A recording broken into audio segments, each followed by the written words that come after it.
Wearing a mask will protect me from the virus. The problem is that people who wear these masks usually don't wear them properly. The coronavirus came from bat soup.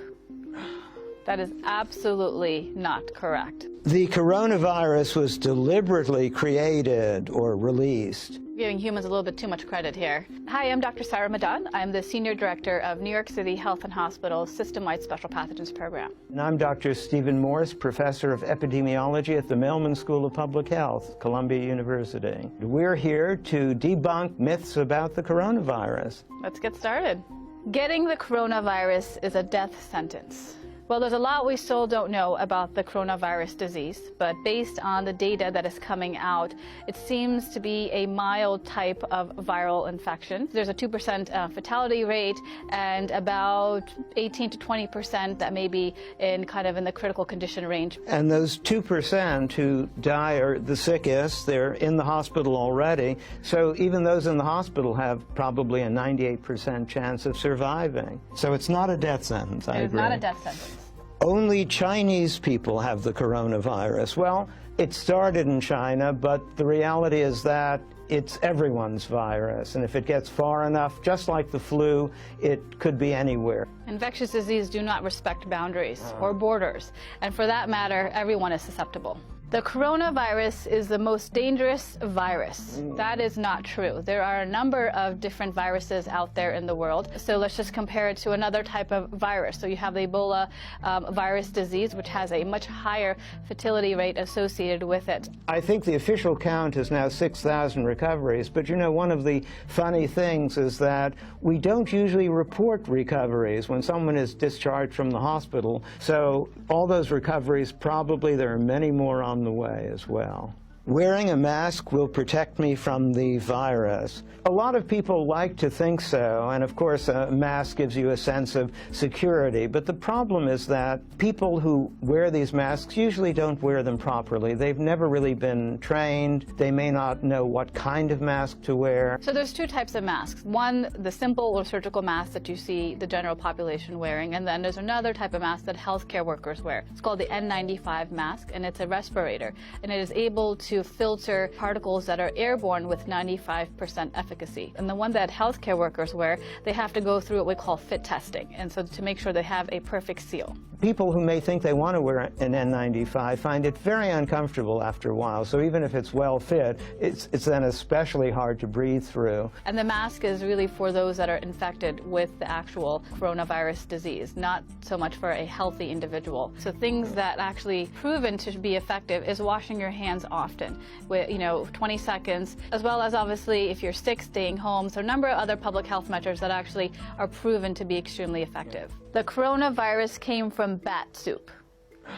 That is absolutely not correct. So what we know about the current coronavirus disease is that it started in Wuhan in a wet market where there's a number of different animals there. So there's a couple of different speculations out there, but not from somebody obviously consuming bat soup. But what we do know, obviously, is that once you actually get the coronavirus disease, the form of transmission is obviously through droplet spread. So coming in contact with somebody that is sick with the coronavirus disease, close contact with them, or contact with their droplets shortly after. You can get sick from a package sent from China. I think it's really highly unlikely when you consider the time it takes for a package to get from China. And right now, what we do know is that obviously these droplets that can contain the viron or the virus itself, it may not be able to survive outside the human body for very long. So even if it may, for example, come on a package or a box, depending on how long it's been there, it may not actually be able to survive outside.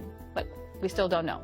Closing borders will stop the spread of the virus. These types of respiratory viruses, they don't respect borders, as we know. And it's not the fault of a government that this type of outbreak is starting or spreading. It's just the nature of the virus itself. Travel bans historically have proven not to be very effective. In fact, it seems that it was the opposite. They caused more fear, make more chaos. People were reluctant to actually come forward with actually reporting that they had the illness. The federal government does state non-essential travel should be restricted, obviously, to mainland China. That's the epicenter, and that's where there's a lot of community transmission. But outside of China, where you may see there's over 24 countries that actually are reporting to have coronavirus disease, if there is no community transmission, there is obviously no risk to the general public. But continue to look at Centers for Disease Control's website. They have a travel health advisory section that you can actually go to and put the name of the country, and it'll tell you the precautions. And as well as go to your healthcare provider. They can provide some travel guidance to you if you need to travel to various areas that may be reporting outbreaks of coronavirus disease. The virus only affects older people. Well, that's kind of half true. It affects everybody, even children. The older people, however, are the ones who are more likely to have severe disease or more serious disease. So all of us older people have to be careful, but it affects everybody. And even the older people, most of us, will probably not even be that sick. The coronavirus is the same as SARS. So the coronavirus is in the same family as SARS. It's a coronavirus disease. There are two various, and now 3 coronaviruses known to cause more severe infections in humans. SARS is one of them.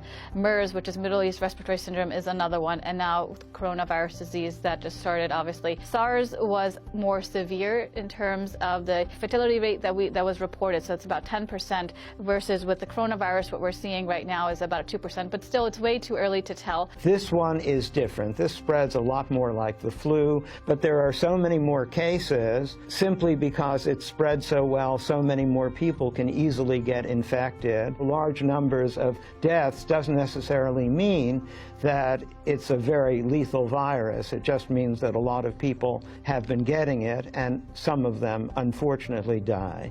And let's just take seasonal flu, for example. Seasonal flu this year started in October, and the Centers for Disease Control Prevention are already reporting over 10,000 deaths related to seasonal flu. And over, again, 20 million Americans being infected. So let's just put things into context. The coronavirus has something to do with Corona beer. No, and beer won't prevent it either. So Corona is simply Latin for crown, and they have a crown-like appearance with those spikes sticking up. But the beer is all on its own. It won't prevent coronaviruses, won't give it to you. It's just a coincidence. My pet could give me the virus. So with the coronavirus, still, there's still a lot we don't know. Right now, we haven't seen any cases where pets are transmitting the virus to their owners. You're more likely to give it to your pet than the other way around. Yeah. Take good care of your pets. Yeah. The coronavirus was deliberately created or released. Giving humans a little bit too much credit here. So we basically had 3 coronaviruses in 3 decades, but we know that there are a lot of them in nature that look exactly like SARS, and this one doesn't look special. So this is just another one to add to the collection. Infectious diseases can be caused by a number of different things. Obviously, they're natural in the environment. It could be due to, obviously, climate change, ecological factors, agricultural factors, human behavior, and these are constantly happening around us, so outbreaks are inevitable. It could be very surprising that anyone would have figured out a way to create it. We still are way behind nature in being able to do that. Antibiotics prevent and treat the virus. Viruses and bacteria are 2 different microbes. So we would use antibiotics for bacteria. For viruses, we use antiviral medications. And so, for example, with seasonal flu, that's a virus. And so one of the ways that we can treat or alleviate some of the symptoms is by giving Tamiflu. That's an antiviral medication. So antibiotics in this context for this virus do not work unless you have secondary infections that are bacterial in nature.